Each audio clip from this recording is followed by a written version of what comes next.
What are your thoughts on cancel culture right now? Oh man, I love it. I'm above it. It's like I'm like running to get canceled. Doing this show is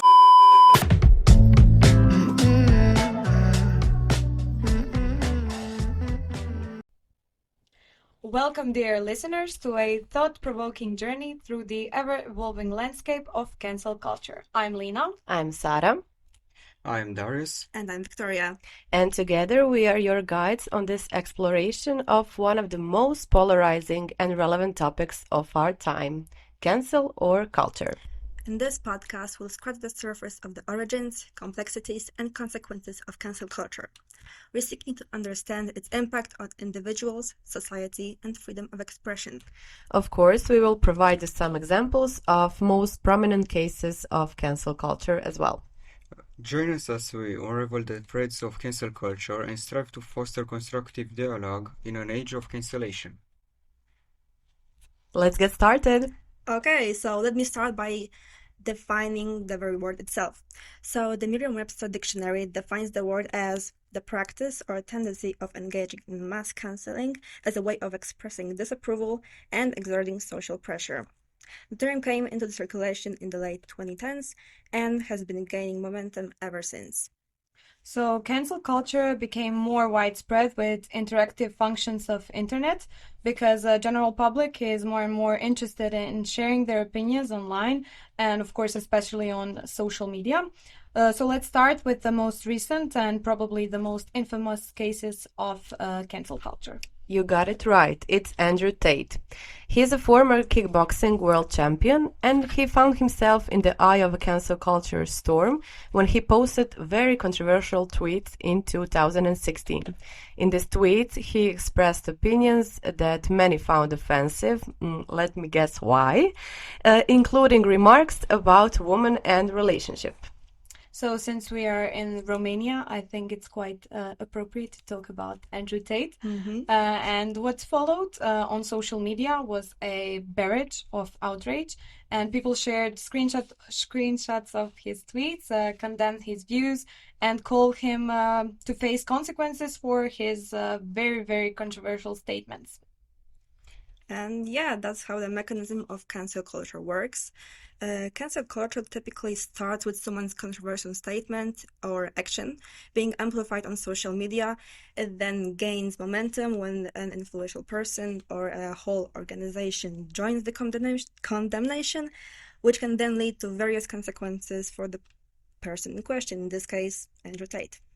And in his case, after you say things like this, you lose sponsorships and you face public backlash. And the man, Andrew Tate, even had his YouTube channel suspended. This illustrates the power that cancel culture can have in affecting someone's livelihood and reputation. Absolutely. And there's the case of Kanye West, whom you heard speak in our intro.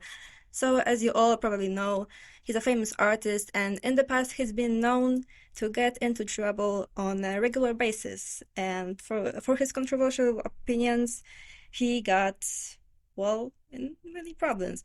And this time, I'm speaking about the thing that happened last year in October, when he made some quite anti-Semitic remarks, and that's when a lot of people started to boycott his music. He lost his deal with Adidas and generally was put under much public scrutiny. And those were just two examples of the many, many other names that have been impacted by this movement. Let's name a few. R. Kelly, Ellen DeGeneres, Michael Jackson even, Bill Cosby. Oh, Kevin Spacey as well. Yeah, J.K. Rowling. And not just people, organizations as well. For example, Balenciaga, a lot of magazines that had some controversial stuff going on in their press. So yeah, that's just some of the examples. Yeah, that shows that even corporations can get cancelled, not just people.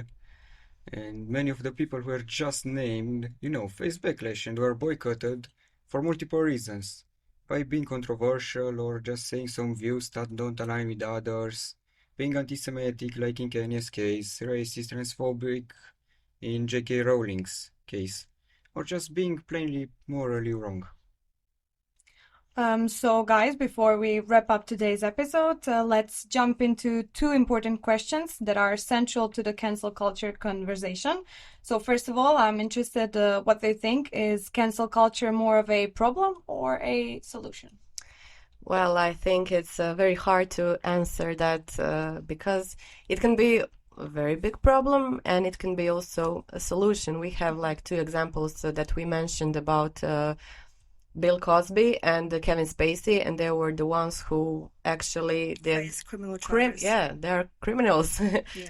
They did harassment and I mean, Bill Cosby went to jail. yeah, he He's went free to now, jail. but he did.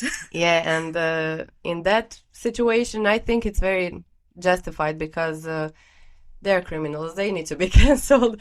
But also, the big problem is that everyone are like talking on the internet right now, and everyone has their opinion, and everyone are getting canceled now for no reason because we live in a world with different opinions, and no one can. I mean, not a lot of people can agree on something. So I think that's a big problem that everyone are getting canceled nowadays. Yeah, but like you said, there's no universal criteria for the cancellation. So some accusations are completely unfounded and shouldn't take place.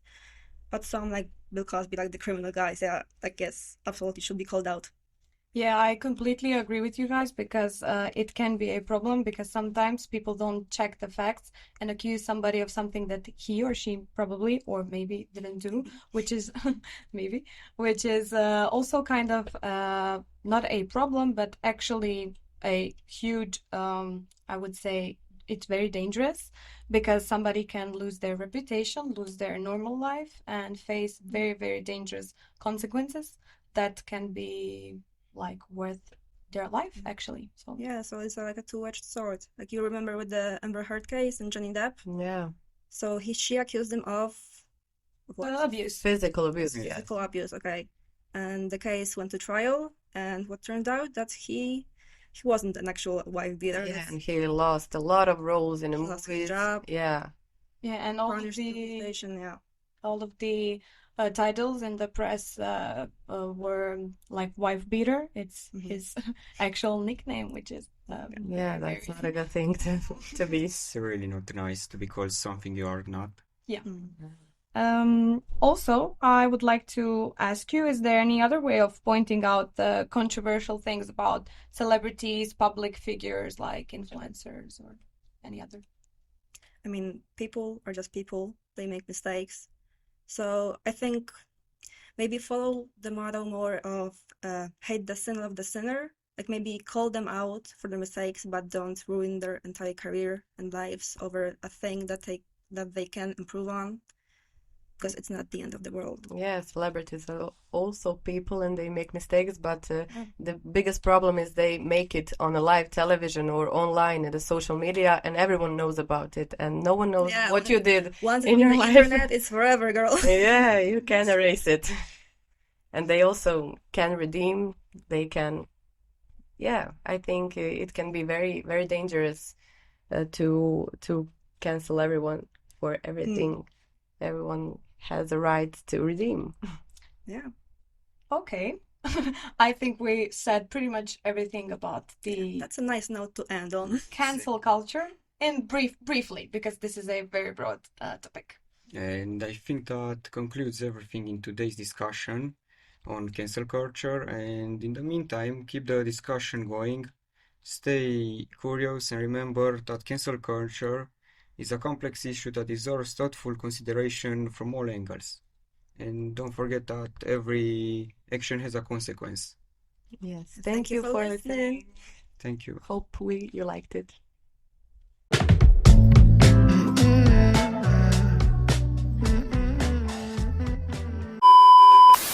What are your thoughts on cancel culture right now? Oh man, I love it. I'm above it. It's like I'm like running to get canceled. Doing this show is